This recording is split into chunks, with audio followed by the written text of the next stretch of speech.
Judiciaire de la catastrophe de l'Amoco-Cadiz, la fixation des dommages et intérêts dus à l'État français et aux 90 communes bretonnes concernées.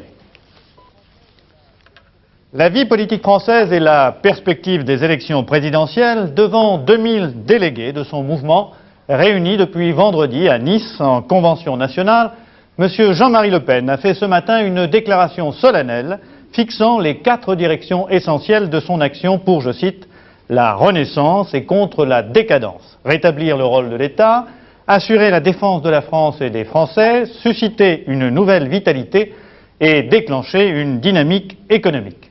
Telles sont les intentions donc de M. Le Pen, candidat, un candidat qui a adopté un nouveau look et qui semble avoir gommé de son langage certaines aspérités.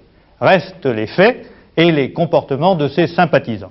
Ainsi, hier soir, lors du premier grand meeting régional de la campagne de M. Le Pen, une équipe de notre station de Nice a été prise à partie et son matériel a été très sérieusement endommagé. Le reportage de Philippe Dosevski et Patrick Milleri.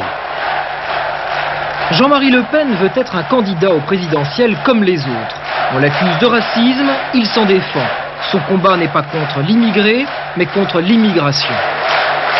Le racisme dans notre pays est défini comme l'incitation à la haine et à la violence contre quelqu'un à raison de sa race, de sa religion ou de sa nationalité.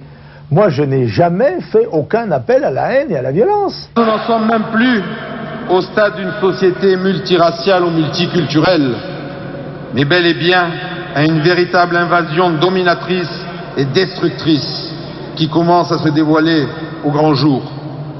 Il n'est que de voir les réactions racistes de Maghrébins qui, à Nice, il y a 15 jours, n'hésitaient pas à dire publiquement qu'ils étaient là pour pourrir notre race, je cite, et qu'ils allaient tous nous crever.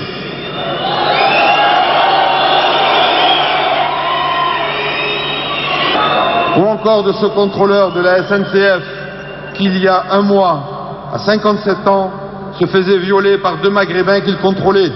Le discours de ce proche collaborateur de Jean-Marie Le Pen, qui amalgame l'ensemble de la population immigrée à de graves faits divers, n'incite-t-il pas lui-même au racisme?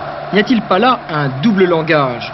Dans ce même meeting, en mettant en cause un sondage réalisé par FR3 et le Figaro Magazine, sondage qui ne satisfaisait pas le Front National, un orateur faisait monter la pression contre les médias et FR3 en particulier.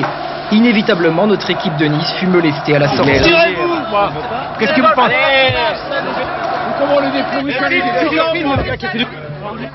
Avec cette convention, Jean-Marie Le Pen a défini ses adversaires.